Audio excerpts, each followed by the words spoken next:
how to get your ideas across when talking. Have you ever tried talking to someone about something you are passionate about, but they just don't care about it?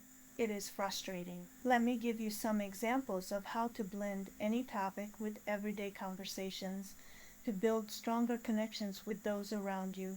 In the video, How to Get Included in Conversation, we discuss blending your topic of interest with the other person's topic so you can fit in or connect with that person while you are talking together.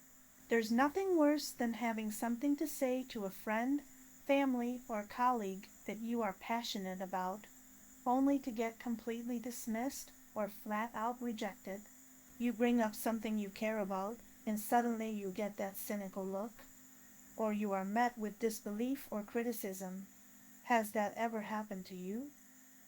It has happened to me many times before. It is disheartening. It used to bring me to tears until I discovered how to blend my ideas with others' interests, merging our conversation into one, no matter how different or diverse our topics may be. Here is something to remember. Everyone has something valuable to say. The world is filled with millions of people who are different from us. People with all kinds of interesting hobbies and ideas. They work at different jobs and possess exciting skills. They live different lives, embrace different beliefs from ours, but they make excellent friends. And it is a lot of fun to talk with people of different backgrounds and discover what they like and love. We can learn a lot from that multitude of race, diverse backgrounds, and cultures. They are people that will make good friends and be supportive and bring a lot of joy into our lives. We can all benefit from one another by being open and talking to each other and getting to know one another. Every human being is important and have contributions to make to the world and to our lives here on earth. It would be an extremely boring world if the only people we ever talked with were the people with our exact education and the same background. In such a scenario, stagnation, depression, dissatisfaction, and unhappiness would be unavoidable. The beauty of life lies in those rare moments when we bond with someone who is different from us, who sees the world differently, and brings fresh new ideas into our minds. So how do we make sure we're listening and talking to others who are different from us, and do so without diminishing their self-worth? We do so by acknowledging the things that are important to them. After all, is not that how we want to be treated? So, how do we blend our ideas with someone else's topics, even if their topics are vastly more sophisticated? The answer lies in being thoughtful and mirroring our topic of conversation with the ideas they are discussing. This technique allows both parties to relate to each other and enjoy each other's company as they chat without feeling that friction and that opposition and competition, that heart discomfort we so often experience during our daily conversations. When no one in the conversation is anxious to show how much they know more than the other person, mutual respect abounds. And mutual respect is the foundation of friendships that last. Mutual respect is also the foundation through which love can be exchanged between human beings. Here is an example of blending two very diverse interests. Let's imagine a conversation between a medical technologist named Tom and his neighbor, a gardener named Ralph. Ralph is struggling with a broken rotary tiller. Here lies a perfect opportunity for both individuals to find common ground to talk with each other, even though what they do for a living and their lifestyles are worlds apart. Tom and Ralph are neighbors. Tom sees Ralph working in his garden. Tom goes up to him and says, "Good morning, Ralph. How is your day going?" "Very good, but my rotary tiller broke. I need to finish tilling the garden before that rainstorm comes down today." "Ah, bummer. What caused it to break?" "Probably wear and tear. It is an old machine." That reminds me of the equipment at my clinic. When our machines break down, We have to scramble fast to get them fixed before the next patient needs urgent care. But at least you don't have to worry about the weather, right? True, but when patients are in pain, we get the same pressure you feel trying to get your work done. Time is critical. Yes, I see what you mean. By the way, Ralph, where did you get your rotary tiller? I'm thinking of planting a garden this year. I want to learn how to grow some tomatoes, and maybe some peas, just for fun. You can get them anywhere that sells yard equipment. I got mine at that greenhouse on Main Street. They have the best prices. They also have plant starters and gardening books, which is great for beginners like you. I learned a lot from those books. When you get your rotary tiller, give me a call. I'll teach you how to use it and how to fertilize your ground for your garden to produce well. Fertilizers? Oh my, I didn't realize I needed to worry about that to plant a simple garden. Oh yes, there's a science to gardening, just like your patients. All plants also need the right care.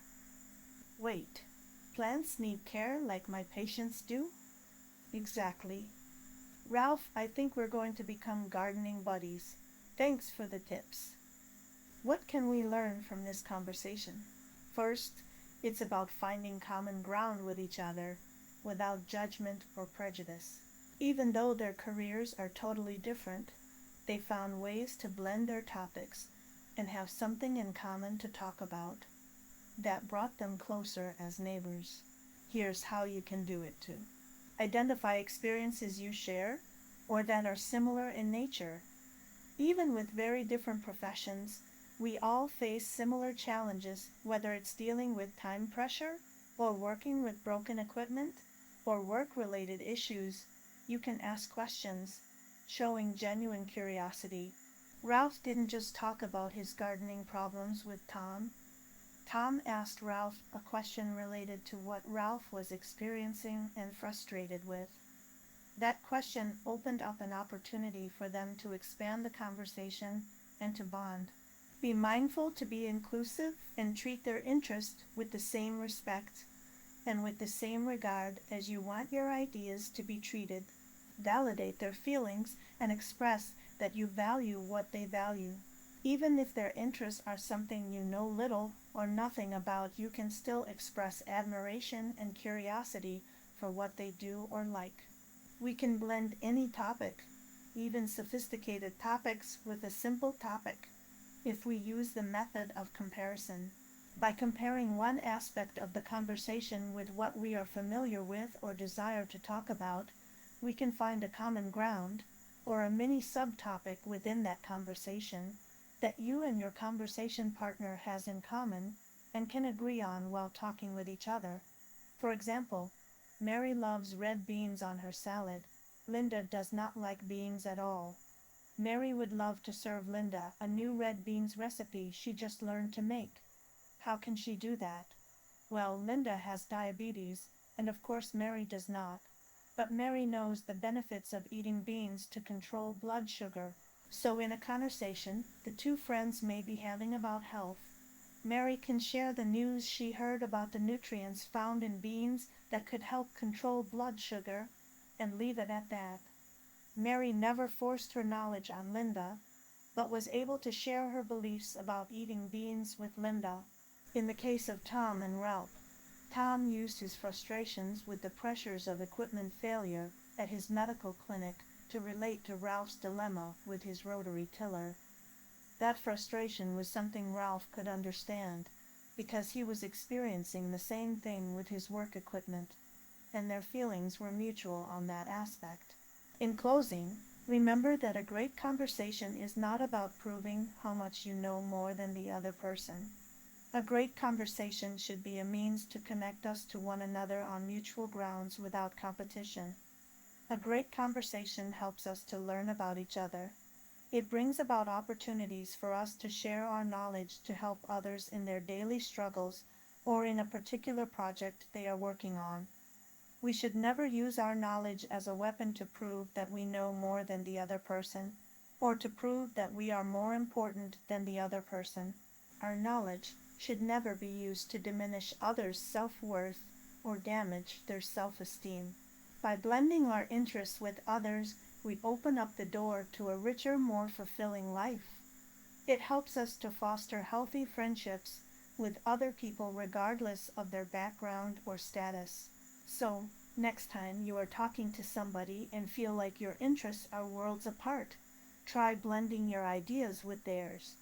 You'd be surprised how much you can learn from someone else's perspective, and how much more open they will be to listen to you. That conversation may lead to a new friendship along the way, and that is priceless in countless ways. If you enjoyed this video, make sure to like, subscribe, and hit the notification bell for more contents like this. Click on the link below for more videos on how to improve your communication skills. Share your thoughts with us. We would love to hear from you. Thanks for watching the Esther Spa channel. Keep practicing exciting conversations.